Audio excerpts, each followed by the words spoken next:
경제 뉴스가 연예 뉴스처럼 들리는 그날까지 경제 브리핑 불편한 진실.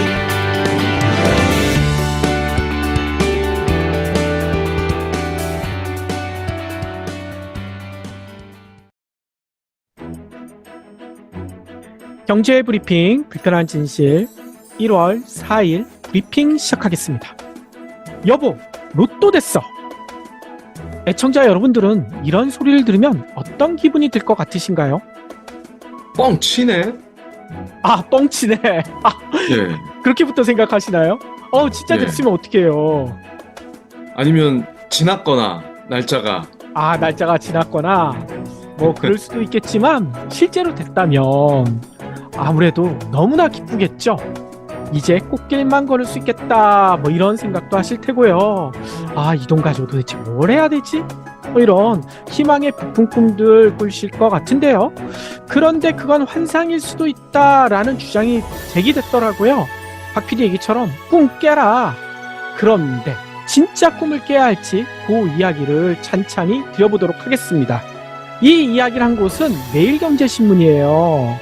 매일경제신문이 전미경제연구소가 최근 재정자원이 주택 소유, 결혼, 출산에 미치는 영향 주제로 주 복권의 증거 뭐 이런 보고서를 분석을 해봤대요. 근데 이 보고서를 보니까 복권 당첨이 이혼으로 이어진다, 뭐 이런 주장이 담겼다는 거예요. 네. 이 보고서는 2000년에서 2019년, 거의 20년간이죠. 미국에서 주 복권을 구매해서 최소 $1,000 이상 당첨된 25살에서 44세 무려 88만 8천 명. 이렇게나 많군요. 아무튼 이런 분들을 대상으로 조사했다고 합니다. 이들의 연방 세금 납부 기록, 주택금융 명세서, 사회보장 기록 이런 것들은 토대로 복권에 당첨된 그 해와 그리고 그 이후 5년간 결혼, 출산, 주택 소유 이런 게 어떻게 변했는지 이거를 분석했다는 거예요. 다른 것들은 그냥 예상대로 나왔는데 가장 관심 있는 게 바로 이거죠. 기혼인 상태에서, 그러니까 결혼한 상태에서 복권에 당첨된 사람들, 이 사람들이 어떻게 됐을까? 이 분들이요, 꽃길만 걸을 줄 알았더니 그게 아니라는 겁니다. 오히려 결혼 생활이 우울해졌다는 거예요. 특히 왜 우울해졌느냐? 이 당첨 후 이혼율이 높아졌다는 거죠. 특히 이 비율은요, 중위소득 이하 이 중에서도 기혼 여성의 경우 이런 비율이 높았다는 거예요. 당첨 후 결혼을 유지할 확률이 당첨된 그 해에는 2.15%포인트나 감소했다고 합니다. 당첨된 해 바로 이혼하는 그 비율이 높아졌다는 거죠. 그리고 5년간 내에 결혼 유지율이 최대 3.74%포인트까지 떨어졌다, 뭐 이런 통계가 나왔다는 거예요. 예. 없던 돈이 갑자기 생기니까 당연히 분란이 일어나겠죠. 그렇죠. 그 이후 박 PD가 얘기한 대로 재산권 마찰 때문에 이거 당첨된 사람, 이거 내 돈이다, 아니다, 우리 부부 거다, 뭐 이런 싸움이 일어날 수가 있다는 거죠. 아니, 그러면 이런 생각이 드실 수도 있을 것 같아요. 행복한 결혼 생활을 유지하기 위해 로또 당첨 포기해야 될까? 근데 여기서 주목할 점이 있습니다. 이 매일경제 같은 경우 그리고 다른 언론들도 복권 당첨이 이혼을 불러올 수 있다라고 얘기하고 있지만요, 앞서 숫자를 얘기 드렸죠. 이혼율 증가가 최대가 3.74%포인트. 겨우 요거 증가했어요. 네. 겨우 요거에 늘어났다고 꿈 깨야 될까요? 이 이야기를 왜 드리느냐? 복권 당첨자들이 이혼하고 파산한다라는 통념 많이들 가지고 계실 텐데요. 이게 일부 사례를 확증 편향적으로 생각해가지고 퍼진 것이라는 이런 주장도 있거든요. 왜냐? 당첨된 다음에 잘 사는 사람들, 아무 문제 없이 사는 사람들은 뉴스에 나오지 않잖아요. 그쵸. 근데 복권 당첨된 다음에 이혼을 하거나 나중에 파산을 하거나 범죄를 저지르거나 이런 사람들의 얘기는 뉴스에 많이 나오죠. 그렇기 때문에 야, 복권 당첨하면 패가 망신할 수도 있어 라는 이야기가 퍼져나간다는 겁니다. 여기에 복권 당첨된 사람들에 대해서 좀 안 되길 바라는, 이 인간이면 어쩔 수 없이 가지고 있는 이런 시기심도 작동한다고 하고요. 그런데 이 이야기를 왜 드리느냐? 이 복권에 대한 정작 문제가 있지 않습니까? 이거 복권 아무리 사도 당첨될 가능성 너무 적잖아요. 네. 복권을 통해 가지고 진짜 인생 역전한다는 거 거의 꿈꾸기 힘들고요. 복권을 통해서 인생 역전하는 건 정부밖에 없죠. 정부만 돈 벌고 있잖아요. 저는 복권 사는 돈이 아까워서 안 사거든요. 그러니까요. 아니 만약 당첨만 된다면 왜 안 사겠습니까? 언론들의 이 통계를 가지고 얘기하는 이런 뉴스들 그 뒷면도 유심히 살펴봐야 될 것 같아요.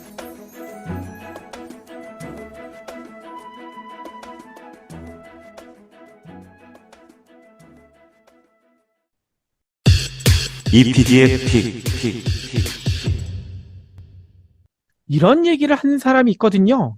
뭐냐면 과거 정부가 부동산 문제를 정치와 이념의 문제로 인식했다. 이거 누가 한 말인지 아마 다들 아실 거예요.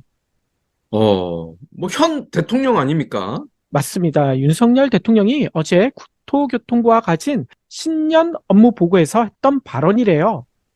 다주택자들을 옥죄는 규제가 오히려 집값을 올려놨다. 뭐 이런 주장을 담은 것 같아요.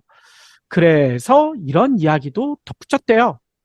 집값이 예측 가능하게 오르고 내릴 수 있도록 어느 정도의 관리만 해야 한다. 뭐 이렇게 강조했다고 합니다. 네. 그래서 규제를 풀어 유주택자나 다주택자도 거래를 활발히 해서 부동산을 연착륙시키겠다. 뭐 이런 뜻을 내비친 것으로 풀이된대요. 어제도 전해드렸지만 실제 어제 정부는 이른바 강남 상구와 용산구를 뺀 서울 전역을 5년여 만에 부동산 규제 지역에서 풀기로 했잖아요. 이렇게 규제 지역에서 풀리게 되면 세금은 당연히 줄어들고요. 대출은 확대되고요.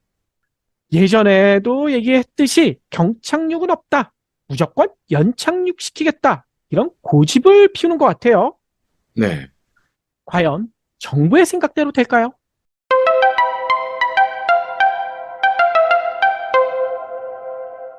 최근 부동산 시장에서 벌어지고 있는 새로운 이색 풍속도를 통해 한번 가늠해 보도록 하겠습니다. 많은 스포츠 팬분들은 알고 계실 거예요. 영국 프리미어 리그에서 뛰고 있는 손흥민 선수, 그리고 황희찬 선수, 뭐 이런 선수들 연봉, 그러니까 월급을 어떻게 받는지 아마 다들 아실 거예요. 주급이라고 하죠? 그렇죠. 주 단위로 받고 있잖아요. 우리에게 익숙한 월급이 아니라 주 단위로 정산받는다. 그런데요, 이 이야기를 왜 드리느냐?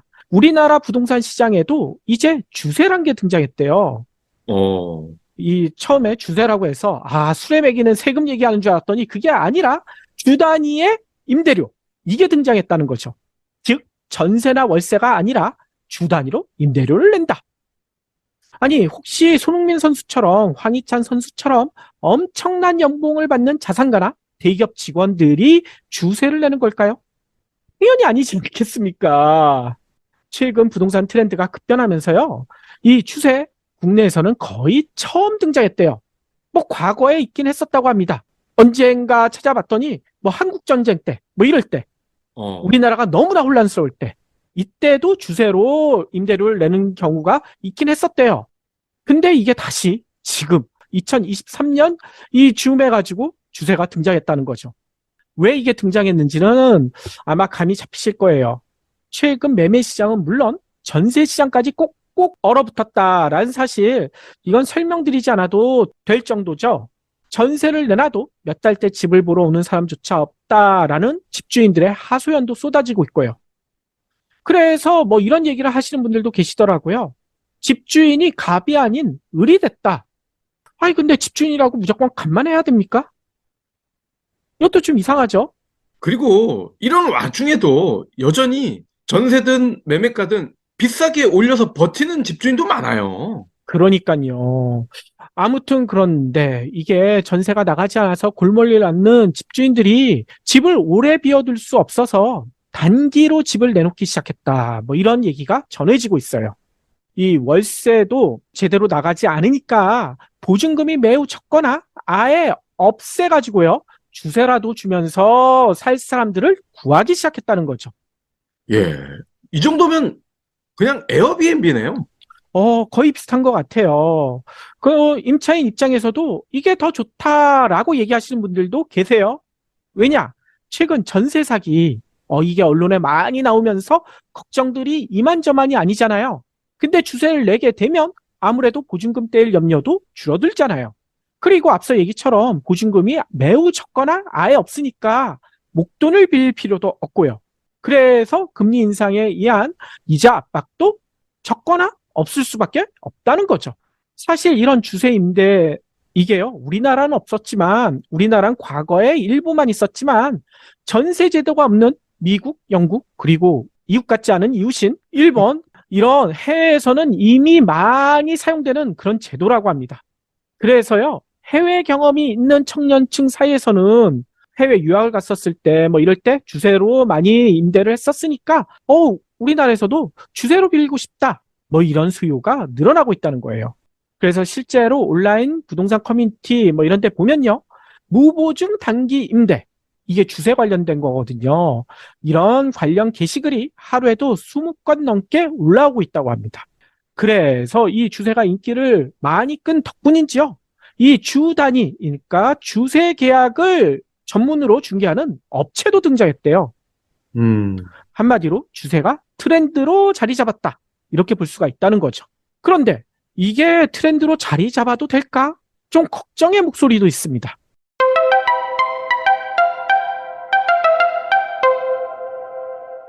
왜냐면요, 주세, 이 주단위잖아요. 초단기 임차 상품이잖아요. 따라서요, 임차인 입장에서 계산해 보면요, 전세나 월세, 요 낼 때 총합이랑 주세의 총합 비교해 보면 주세일 때가 더 많이 낼 수밖에 없다는 거예요. 아하. 이건 당연하지 않겠습니까? 보증금이나 이런 게 없는 대신 임대료가 늘어날 수밖에 없는 구조이기 때문이죠. 또 주세로 계약하게 되면요, 임대차 보호법에서 빠진다고 합니다. 보호를 받을 수가 없다는 거예요. 즉, 주세로 내게 되면 주거의 편의는 높아질 수 있지만 주거 안정성은 낮아질 수밖에 없다는, 역행할 수밖에 없다, 이런 지적이 나올 수밖에 없다는 거죠. 진짜 이런 일들이 벌어질 수도 있다는 거예요. 주세, 1주, 2주 이렇게 밀다 보면 당장 방패. 집주인들이 이러지 않겠습니까? 그렇죠. 이런 말들이 여기저기서 들리고 논란도 많이 불거질 것이라는 겁니다. 한마디로 주세가 주택 임대차 시장에 대세로 자리 잡는다 하면 임차인의 주거비 부담이 커질 수밖에 없다는 거예요. 그런데요, 이 이야기 왜 드리느냐? 정부가 지금 내놓고 있는 부동산 대책, 이 주세에 대한 언급은 없어요. 이 주세가 늘어나고 있다는 사실, 이거 알고 있는지도 의문이에요. 모를 것 같은데요.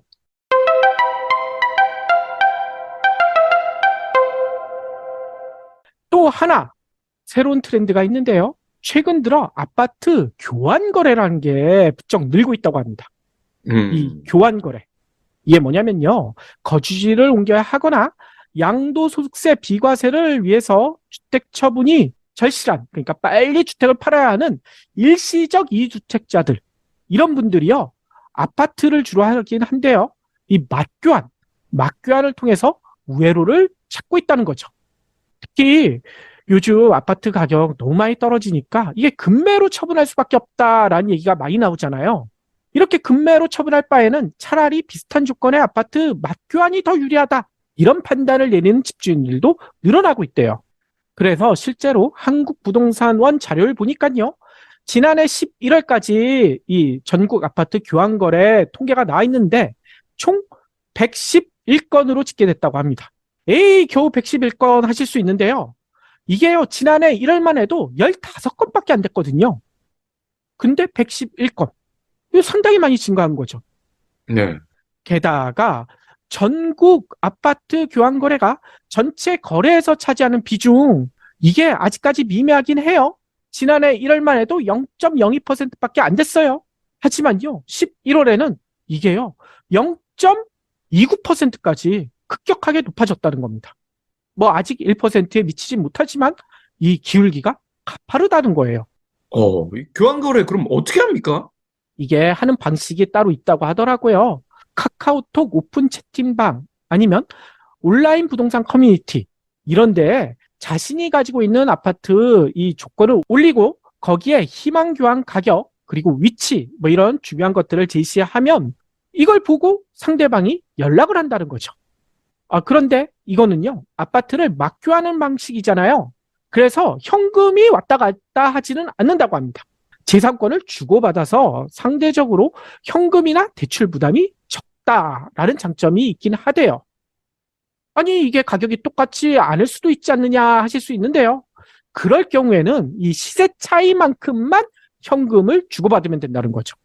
뭐 깨끗한 아파트면 상관없는데 대출이나 이런 게 잡혀 있으면 복잡해질 것 같은데요. 그러니까 바로 그게 문제라는 겁니다. 일단 비슷한 여건을 갖춘 거래 상대방, 이거 찾는 게 하늘의 별 따기라는 거예요. 게다가 박 PD가 지적한 대로 근저당이나 임대차가 껴있다면 이게 많이 복잡해질 수 있다는 거죠. 게다가 가장 중요한 거, 이 교환거래, 이게 개인 간의 거래잖아요. 이 정보가 부족해서 부동산 사기에 노출될 가능성도 클 수밖에 없다는 겁니다. 최근 급증하고 있는 부동산 사기가 이 막교환 시장에 꽈리를 틀 가능성이 매우 높다는 거예요. 그런데요, 이렇게 부동산 막교환이 늘어나고 있는데 정부의 부동산 대책에는 이에 대한 언급이 또 없어요. 이 막교환이 늘어난다는 사실, 이게 모르고 있을까요? 뭐 이유가 있지 않을까요?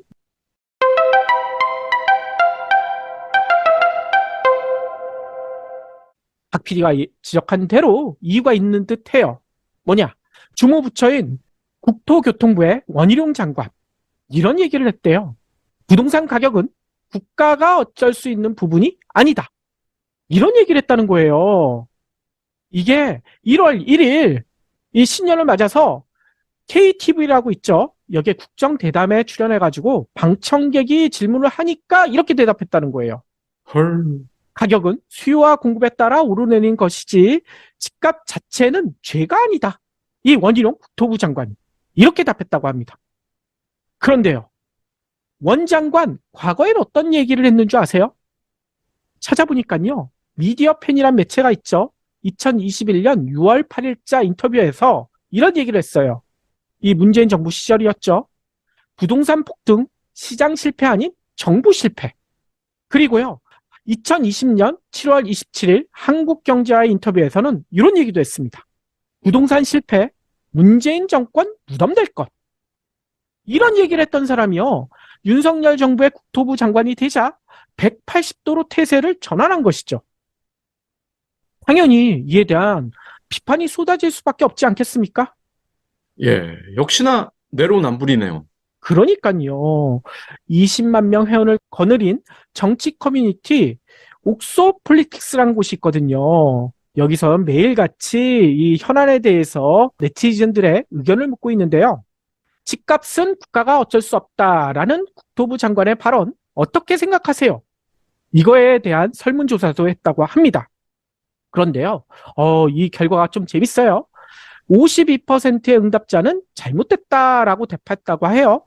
그리고 잘 모르겠다가 15%, 잘했다가 32.3%. 그런데 이게 성향에 따라서 극명하게 대답이 다릅니다. 이 옥서 폴리틱스가 자신의 성향을 드러내게 해놓고 투표를 하게 만들거든요. 여기에 보면 진보 성향을 가진 응답자의 88%, 그리고 중도 진보 성향의 응답자의 81%가 원희룡 장관의 대답 잘못됐다, 이렇게 답했대요. 근데 나는 보수 성향이다 라고 했던 응답자들은요, 15%만 잘못됐다고 응답했다고 합니다. 한마디로 이게 뭔 얘기겠습니까? 여당 지지자들만 원 장관의 발언에 찬성하는 거 아니에요? 네. 아니, 그런데 앞서 얘기했잖아요. 이 윤석열 대통령, 문재인 정권이 부동산 문제를 정치와 이념의 문제로 인식하고 있다라고 했는데, 이 윤석열 정권에서도 똑같이 인식하고 있다는 증거 아닙니까? 그러네요.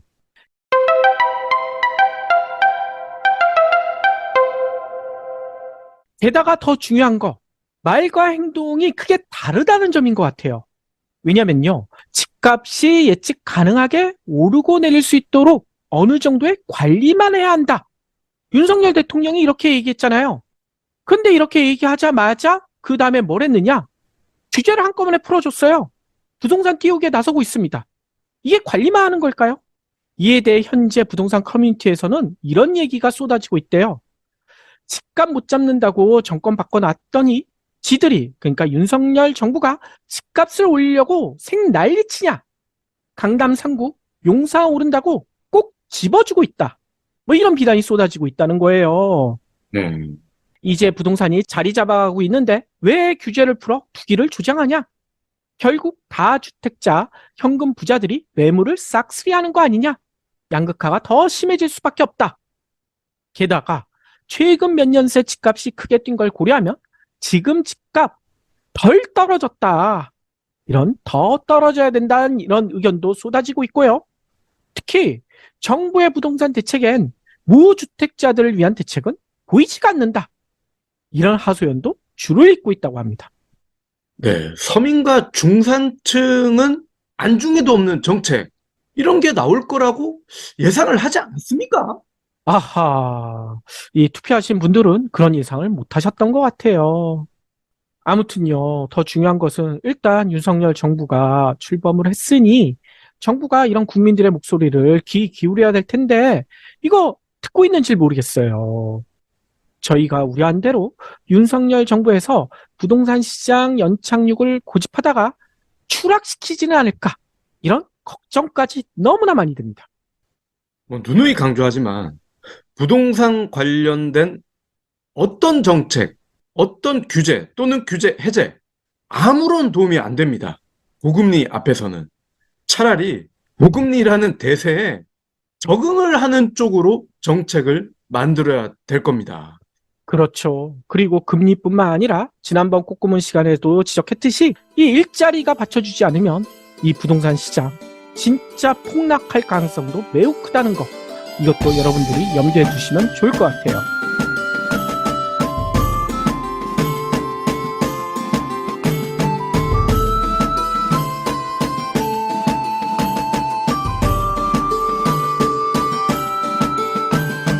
경불진 완주해 주셔서 감사합니다. 하트 투척, 댓글 남기기, 링크 공유, 계좌 후원 등 경불진 두 PD에게 힘을 보태주세요.